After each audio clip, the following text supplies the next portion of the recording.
ఈ కవిత ఎపిసోడ్లో అధినేత నుంచి కార్యకర్త వరకు మౌనంగా ఉంటూ ఉన్నారు. ఒక రకంగా బాయ్కాట్ కవిత అన్నట్లుగా వ్యవహరిస్తూ ఉన్నారు.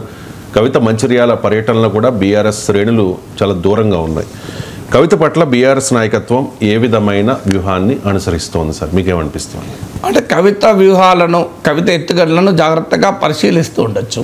తొందరపాటు చర్య వద్దు అని నిర్ణయానికైతే క్లియర్గా వచ్చారు. సో ఈ ప్రెషర్స్ కూడా వస్తున్నాయి. వేరే నాయకులు అయితే మీరు ఇప్పటికి షోకాజ్ నోటీసులు ఇచ్చేవాళ్ళు, కవిత విషయంలో మీరు షోకాజ్ నోటీస్ కూడా ఇవ్వడం లేదు, ఎందుకు అని కూడా క్వశ్చన్లు వస్తున్నాయి. కానీ ఇలాంటి విమర్శలు కామన్. కానీ రాజకీయాల్లో కనీస పరిజ్ఞానం ఉన్నవారైనా ప్రజలైనా అర్థం చేసుకుంటారు. అదేమి చూడు కవిత విషయంలో ఒక రకంగా, వేరే పార్టీ విషయంలో ఒక రకంగానే రాజకీయంగా విమర్శలు చేసే వాళ్ళు చేస్తారేమో, కానీ ప్రజల్లో కూడా అవును బిడ్డ కదా పాపం తొందరపడితే ఎట్లా అనే అంటారు. మన దేశంలో సమాజానికి ఉండే లక్షణం అది. సో ఎవరైనా బయట వాళ్ళని తీసేసినంత బిడ్డను కొడుకుని తీసేస్తారా, రక్తబంధం పేగబంధం అంత తొందరగా తీసిపడేస్తారా, పాపం ఓపిక పడుతున్నాడు పెద్ద మనిషి అంటారు. అందువల్ల ప్రజల్లో కూడా రావాలి. ఒకవేళ నిజంగానే కవిత పైన వేటు వేయాలనుకుంటే ప్రజల నుంచి, పార్టీ కార్యకర్తల నుంచే రావాలి. ఇంకెంతకాలం ఓపిక పడతారండి మీరు? ఎంత కూతురైనా తండ్రికి ఇంత డ్యామేజ్ చేస్తుంటే అని ప్రెషర్ వచ్చేంత వరకు ఓపిక పడతారు. అప్పుడు ఏమవుతుందంటే what people want if you do people will appreciate. So అది కేసీఆర్ వ్యూహం అయి ఉండొచ్చు. So letter make all the noise. ఆమె ఏమైనా అల్లరి చేయనివ్వండి, ఆమె ఏమైనా మాట్లాడనివ్వండి, మనం ఎందుకు కామ్గా ఉంటే ప్రజల్లోనే వస్తుంది కదా. చూడండి, తండ్రి ఏం మాట్లాడలే, అన్నేం మాట్లాడలే, ఎవరేం మాట్లాడలే, ఈమెతో రోజు మాట్లాడుకుంటూ పోయింది, చూడు ఈమె పార్టీ నష్టం చేస్తుంది అనే భావన పార్టీలోనూ ప్రజల్లోనూ కల్పించవచ్చు. ఆ తర్వాత ఏదైనా చర్య తీసుకుంటే అది ఉపయోగపడవచ్చు. అందువల్ల కూడా మౌనంగా ఉండొచ్చు. ఒకటి. రెండు, కవిత ఏమైనా అర్థం చేసుకుని వెనక్కు రావచ్చేమో, తొందరపడడం ఎందుకు? ఒకసారి తెగిపోయాక అతకబెట్టడం చాలా కష్టం. తెగక ముందే నివారించడం బెటర్ కదా అని ఏ స్టిచ్ ఇన్ టైమ్ సేఫ్ 9 అంటారు. అదే సమయంలో మనకు కామ్గా ఉండడం వల్ల కూడా కొన్ని విషయాల్లో రాజకీయాల్లో ఏమవుతుంది అంటే she may come back, who knows. So ఆమెకు ఆప్షన్ ఇచ్చి స్పేస్ ఇవ్వడం కూడా మంచిది కదా.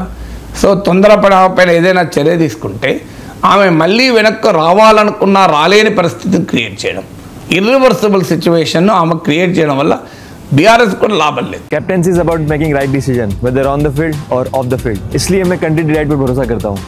They deliver 100% pure buffalo milk to my doorstep by 7 AM. Don't just enjoy our matches. Enjoy village fresh buffalo milk too. Download the Country Delight app. BRS నాయకత్వం కూడా కవితను వదులుకోవాలని ఎందుకు చూస్తుంది? ఈ ఎడెక్ కొంతమంది ఆవాదన కూడా చేస్తున్నారు. ఇదంతా కేసీఆర్ ఎత్తుగడగానే చేస్తున్నాడు. హరీష్ రావును శాశ్వతంగా పక్క పెట్టడానికి ఒక ఆయుధము. చూడు కవిత బిడ్డనైనా పక్కకు పెట్టాడు, అందువల్ల హరీష్ రావు కూడా ఒక స్ట్రాంగ్ మెసేజ్ పోతుంది, నీవైనా గట్టిగా మాట్లాడితే ఇదే అవుతుంది అని. లేదు, ఈవెన్ కేటీఆర్ను కూడా కంట్రోల్. నిన్న కాంగ్రెస్ ప్రతినిధి ఒక అతను టీవీ ఛానల్ ఉంటున్నాడు, ఇదంతా కేసీఆర్ నడిపిస్తున్న ఆట అని కూడా అనుమానం వస్తుంది. కేటీఆర్ను కూడా కంట్రోల్ పెట్టడానికి, అందరినీ కంట్రోల్ పెట్టి తన బలాన్ని పెంచుకోవడానికి కేసీఆర్ ఆడుతున్నాడని.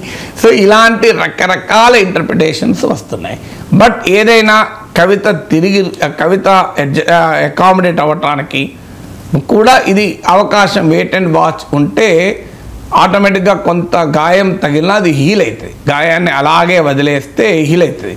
సో రాజకీయ గాయం కూడా వదిలేస్తే హీల్ అవుతుంది. రాజకీయ గాయానికి కూడా గెలకపోతే అదే హీల్ అవుతుంది, కాస్తంత ఓపిక పడితే. బహుశా అది కూడా ఒక కారణం కావచ్చు. మూడవది, రాజకీయాల్లో పివి నరసింహారావు స్టైల్ ఉంటుంది. సమయమే సమస్యలకు పరిష్కారం చెప్తుంది, కాలమే సమస్యల్ని పరిష్కరిస్తుంది అని. వెయిట్ అండ్ వాచ్ అంటే స్టేటస్ కో ఇస్ట్ అంటాడు. కేసీఆర్ కూడా సన్నిహితులు కొంతమంది అంటారు, మీరు అనుకున్నట్లు కేసీఆర్ ఫార్మ్ యాక్షన్ తీసుకుంటారు అనుకుంటారు, కానీ కేసీఆర్ కూడా చాలా కాలం ఓపిక పడతాడు, కాలమే పరిష్కారం చెప్తుంది, ఎందుకు తొందరపడడం అనేది ఆయన స్వభావము అని ఈ మధ్య కేసీఆర్తో అత్యంత సన్నిహితంగా ఉన్న ఒక నాయకుడు ఇదే విషయాలు మాట్లాడుతుంటే చెప్తున్నారు, సార్ మీరు అనేది నిజమే, కేసీఆర్ మొండి, కేసీఆర్ పట్టుదల ఎక్కువ, కేసీఆర్ కోపం వస్తే ఎవరికి ఏరియడు, అది నిజం. కానీ ఇది కూడా నిజమే, ఆయన చాలా ఓపిక పడతాడు, తర్వాతనే తీసుకుంటాడు చర్య అని.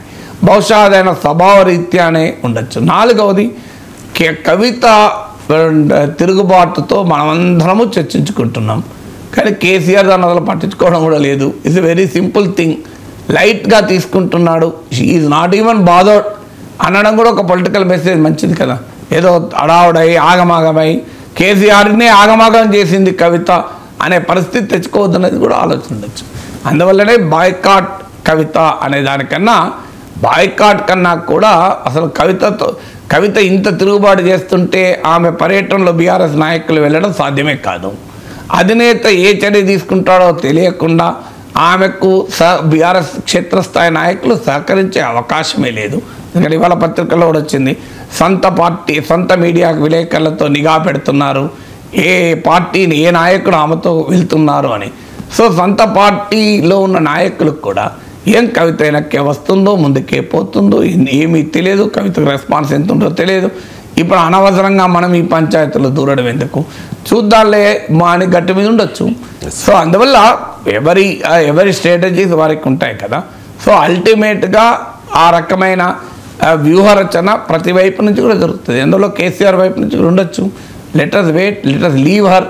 సో ఆమె కోపము, ఆవేశము, ఆమె అంతా వెలగక్కొని అప్పుడు ఆన్సర్ చెప్దామని అనుకోవచ్చు కూడా.